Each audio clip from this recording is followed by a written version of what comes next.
बिस्मिल्लाहिर्रहमानिर्रहीम। आज का जो टॉपिक है हमारे पास वो है डायोफेंटीन इक्वेशन को सॉल्व करना।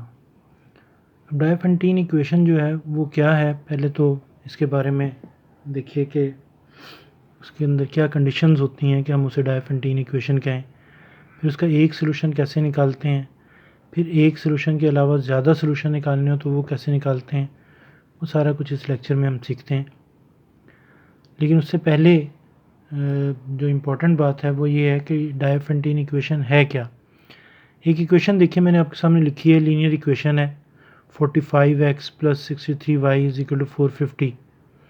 अब इस इक्वेशन को अगर सॉल्व करें, मीन कि x और y की वैल्यूज़ फाइंड करें जो यहाँ और यहाँ पुट करें और इसे सिंप्लीफाई करें और आंसर जो है वो 450 आए। ये आंसर हज़ारों लाखों करोड़ों हो सकते हैं, एक्स और वाई की ऐसी बेशुमार वैल्यूज़ हो सकती हैं जो कि इसमें पुट करने से उसका आंसर जो है वो राइट हैंड साइड के इक्वल आ जाए। अब वो कैसे आंसर निकालना हमने, तो हम पहले इसे कैटेगरी में रखते हैं कि क्या ये डायोफेंटीन इक्वेशन है या नहीं। तो डायोफेंटीन इक्वेशन की जो डेफिनेशन है वो ये है कि एक्स का जो कोफिशिएंट है और वाई का जो कोफिशिएंट है, इन दोनों का जीसीडी मालूम करेंगे, ग्रेटेस्ट कॉमन डिवाइज़र। ये वो छोटी क्लासेस में हमने जीसीडी मालूम करना सीखा था, ये वही वाला जीसीडी है। डिवीजन मेथड से इसे जीसीडी को फाइंड करेंगे। लेट्स से कि वो अभी सीख लेते हैं जीसीडी कैसे फाइंड करते हैं। कि वो जीसीडी जो है हमने फाइंड कर लिया।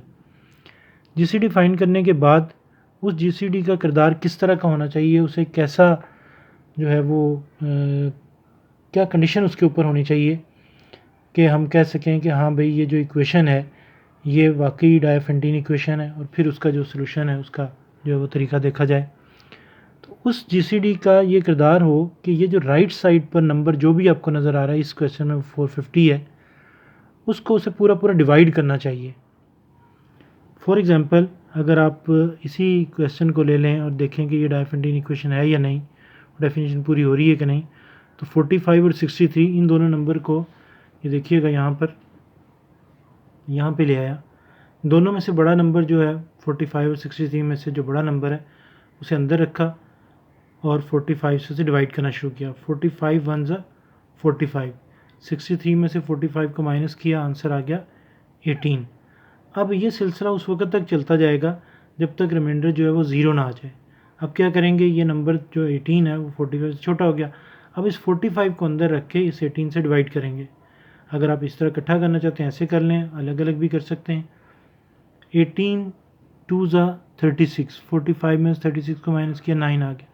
अब 9 और 18 में यही काम करेंगे। 18 क्योंकि 9 से बड़ा है, 18 को अंदर रख के 9 से डिवाइड किया, 9 2 ज़ा 18 और रिमाइंडर क्या आ गया 0। जो ही रिमाइंडर 0 आ जाएगा बात यहाँ पे ख़त्म हो जाएगी। और लास्ट डिवाइज़र देखिए 45 से भी डिवाइड किया हमने रस्ते में, 18 से भी किया, 9 से भी किया, लेकिन जो सबसे लास्ट जिससे डिवाइड किया है, लास्ट डिवाइज़र कहता हूँ मैं उसे, वो जो है वो जीसीडी होता है। तो सबसे पहले इस क्वेश्चन में जो इन दोनों नंबर का जो दो नंबर, फिर देख लीजिए कौन से दो नंबर जो एक्स और वाई के कोफिशिएंट्स हैं, वो उन दोनों का जीसीडी जो है वो 9 आ गया। अब 9 तो आ गया, अब इसे लिखना किस तरह है, टेक्निकली इसे लिखने का ये तरीका होता है कि दोनों नंबर को लिख के कॉमा और गोल ब्रैकेट और इजिकल टू 9 पढ़ते किस तरह इसे, जीसीडी ऑफ 45 एंड 63 इज़ 9। अब हम क्या करेंगे कि इस 9 से ये जो 450 आपको राइट साइड में नज़र आ रहा हुआ है, 450 को इस 9 से जो जीसीडी हमने निकाला इससे डिवाइड करेंगे। अगर तो 9 ने इस 450 को पूरा पूरा डिवाइड कर दिया तो हम कहेंगे कि जनाब ये जो है ये डायोफेंटीन इक्वेशन है। अगर ये डायोफेंटीन इक्वेशन है तो फिर उसका आगे सॉल्व कैसे करना है, उसका एक सोल्यूशन कैसे फाइंड करना है, वो अभी सीखते हैं। तो पहले हम क्या करते हैं कि इसको 450 को रफ में ले जाते हैं और डिवाइड करके देखते हैं 9 से कि डिवाइड होता है कि नहीं। 450 को डिवाइड करना है हमने 9 से, 9 5 ज़ा 45 और 0 यहाँ, ये कम्प्लीटली डिवाइड हो गया। अब इसका लिखना किस तरह और पढ़ना किस तरह है, यहाँ पे देखिए ये जब 9 जीसीडी आ गया था तो हमने इसके बाद लिखा हुआ है 9, ये एक लाइन लगानी है, थोड़ी सीधी भी लगा सकते हैं थोड़ी टेढ़ी भी, लेकिन लेफ्ट तरफ को टेढ़ी होनी चाहिए। 9 डिवाइड पढ़ना कैसे, 9 डिवाइड्स 450, और अच्छा और आसान कर लें तो इसको इस तरह पढ़ेंगे कि 450 को पूरा डिवाइड करता है, लेकिन शॉर्टली हम पढ़ेंगे से जल्दी में 9 डिवाइड्स 450। जो ही ये अमल हो जाएगा तो अब हम कहेंगे कि जनाब अब हम दी गई इक्वेशन को कह सकते हैं कि ये जो दी गई इक्वेशन है ये डायफेंटीन इक्वेशन है। अब उसका तरीका जो है वो सीखते हैं कि गिवन इक्वेशन को हमने सॉल्व किस तरह करना है। अभी तक हमने इस लेक्चर में ये सीखा कि दी गई इक्वेशन डायफेंटीन इक्वेशन कब होती है, उसमें जीसीडी कैसे मालूम करते हैं, जीसीडी का किरदार जो है वो क्या होता है, वो सारा कुछ यहाँ तक हमने सीखा। अभी हमने सॉल्व करना नहीं सीखा, अभी हमने सिर्फ ये सीखा है कि दी गई इक्वेशन जो है वो डायफेंटीन इक्वेशन है या नहीं है। अब आ जाते हैं जी सॉल्व करने का तरीका कि सॉल्व किस तरह करेंगे। तो सबसे पहले डिवीजन एल्गोरिदम एक होती है, उसको देखिएगा कि कैसे। सबसे पहले इसको देखिए, इतने हिस्से को 63 को हमने 45 से डिवाइड किया, ये कोशेंट है, ये रिमाइंडर है। तरीकाकार ये होता है कि कोशेंट को जिससे डिवाइड कर रहे हैं डिवाइज़र उससे मल्टीप्लाई करते हैं और जो रिमाइंडर होता है उसे ऐड कर देते हैं, तो वो वही आंसर आता है जो ये अंदर पड़ी चीज़ है। अब इसे कैसे लिखना है, 1 इंटू 45, ये देखिए 1 इंटू 45 प्लस ये जो रिमाइंडर है वो लिख देना है। और ये सारी चीज़ किसके बराबर होती है, ये जिसको अंदर रखा हुआ है 63, तो यहाँ पे 63 लिख लिया। अगर आपको कह रहे हैं कि पता नहीं सही है कि नहीं, तो 45 को 1 से मल्टीप्लाई करके 18 ऐड करेंगे तो यही 63 आंसर आएगा। इसे इक्वेशन नंबर 1 कर लें और इसे रोक दें। अब इस हिस्से पे आ जाइए, दूसरी वाली डिवीजन क्या किया था, क्वोशंट था 2, डिवाइज़र था 18, रिमाइंडर था 9। कैसे लिखेंगे, 2 इंटू 18, ये देखिए 2 इंटू 18 प्लस ये जो रिमाइंडर आया हुआ है वो plus that is equal to जिससे डिवाइड कर रहे हैं उसको यहाँ पे लिख देंगे। ये इक्वेशन नंबर 2 आ गई। अब इसमें तीसरा भी काम हुआ है, उस तीसरे काम को लिखेंगे। ये सारी जो चीज़ लिखी हुई है उसे कहते हैं डिवीजन एल्गोरिदम। क्या करेंगे जनाब, ये क्वेश्चन 9 से मल्टीप्लाई, रिमाइंडर क्या है, कुछ नहीं का मतलब है 0, तो क्या आएगा 2 into 9 plus 0 is equal to 18। ये देखिए 3 इक्वेशन हमारे पास जो है वो आ गई। अब हमने इन 3 इक्वेशन को किस तरीके से लेके चलना है वो देखते हैं। वैसे तो अपना अपना तरीका होता है, डिफरेंट तरीके जैसे भी आपको लगे, लेकिन बस एक चीज़ ध्यान में रखिएगा कि हमने रास्ते में ये जो 45 और 63 है हमारे पास, ये हमने जो है ना इसके ऊपर वर्क करना है, ये हमें नज़र आना चाहिए। बाकी जो एक्स्ट्रा चीज़ें वो देखिएगा किस तरह हम इसे निकाल सकते हैं। तो सबसे पहले equation number 2 as equation number 2 पे ज़रा चलते हैं। देखिए इक्वेशन नंबर 2 में क्या लिखा हुआ है, 45 इज इक्वल टू, ये देखिए 1 नाम दिया, 2 नाम दिया, जिसमें 0 आ जाता है ना उसको हमने कोई नाम नहीं देना ये।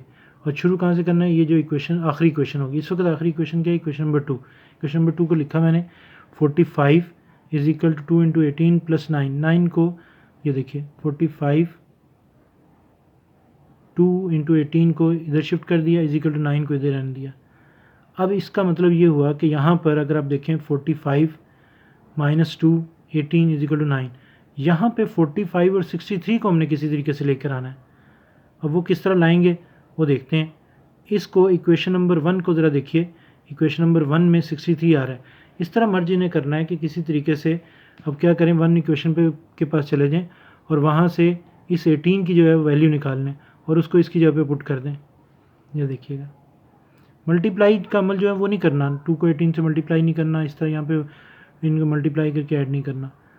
अब यहाँ तक पहुँच गए, फिर देख लीजिए क्या किया है, यहाँ से इक्वेशन नंबर 2 में से इस तरह डिज़ाइन इसे कर लिया, 1 के पास गए, वहाँ से 18 जो है उसकी वैल्यू जो है वो हमने यहाँ पे किस तरीके से पुट करनी है। तो 45 ये वाला वैसे ही आ गया, -2 वैसे ही आ गया, यहाँ से 1 में से 18 की वैल्यू निकाल ली, यकीनन 63 माइनस 1 इंटू 45 आएगा, वो यहाँ पुट कर दिया, इज इक्वल टू 9 वैसे ही आ गया। अब इस ब्रैकेट को ओपन किया, बस ब्रैकेट को ओपन करने के बाद जो भी आप काम करेंगे आपने कहीं मल्टीप्लाई और ऐड नहीं करना, ये ज़हन में रखिएगा। 45 माइनस 2 इंटू 63, -2 को जब इससे मल्टीप्लाई करेंगे तो +2 इंटू 45 इज इक्वल टू 9 आ जाएगा। देखिए आहिस्ता आहिस्ता हम 45 और 63 को ले आए हैं। अब 45 ये कितनी दफ़ा है, एक दफ़ा, और ये 45 कितनी दफ़ा है, 3 दफ़ा, तो इन्हें ऐड करेंगे तो 3 टाइम्स 45 आ जाएगा। -2 इंटू 63 वैसे ही आ गया, इज इक्वल टू 9 वो चल रहा है हमारे पास।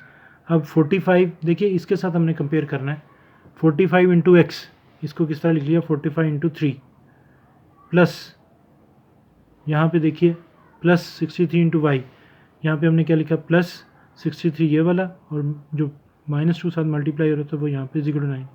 अब हमने इस 9 को देखना है कि यहाँ पर हमारे पास ये होना चाहिए। तो क्या ऐसा नंबर है जिसको 9 से मल्टीप्लाई करें तो 450 बन जाए? तो वो बड़ा आसान है, यहाँ पे चले जाइए, यहाँ से आपको देखिए 50 को अगर 9 से मल्टीप्लाई करें तो 450 आता है। तो दोनों तरफ किससे मल्टीप्लाई कर देंगे? 50 से। ये देखिए, इसको भी 50 से मल्टीप्लाई किया, इसको भी 50 से मल्टीप्लाई किया, ब्रैकेट के अंदर जो चीज़ें हैं उनको, और इधर भी 50 से मल्टीप्लाई। क्योंकि इनको साथ क्यों नहीं मल्टीप्लाई किया? क्योंकि ये तो 45 और 60 थी, तो हमने बना के रखने हैं ना, इसलिए। अब इसको थोड़ा सा सिंप्लीफाई किया मैंने, अगले पेज पे चलते हैं।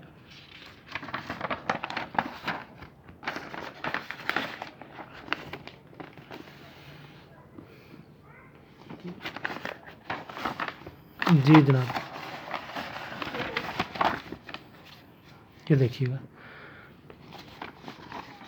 मल्टीप्लाई करने के बाद ब्रैकेट के अंदर सिर्फ देखिए, तो ब्रैकेट में आपको 150 माइनस 100 और 450। अब अगर आप दी गई इक्वेशन से इसे कंपेयर करेंगे तो एक्स की जगह पे आपको 150 नज़र आएगा, और वाई की एक्स की जगह पे आपको 150 नज़र आएगा, और वाई की जगह पे आपको माइनस 100 जो है वो नज़र आएगा। इस तरह हमारे पास एक सोल्यूशन जो है वो आ गया, जिसको हमने लिखा है x is equal to 150 and y is equal to -100। अगर तो क्वेश्चन की डिमांड में ये हो कि find one solution of the given Diophantine equation, तब तो आपका ये आंसर आ गया और बात यहाँ पे आपने ख़त्म कर देनी है। लेकिन अगर वो कहे कि जनाब find many solution of the given equation, तो फिर आप क्या करेंगे कि ये जो पहला आंसर आया होगा x और y का भी एक एक जो आंसर आया हुआ है, इसको हम क्या करेंगे, नाम दे देंगे x0 और y0। फिर सुन लीजिए, ये आंसर आ गया हमारा, सोल्यूशन आ गया हमारा, दी गई इक्वेशन का एक सोल्यूशन आ गया।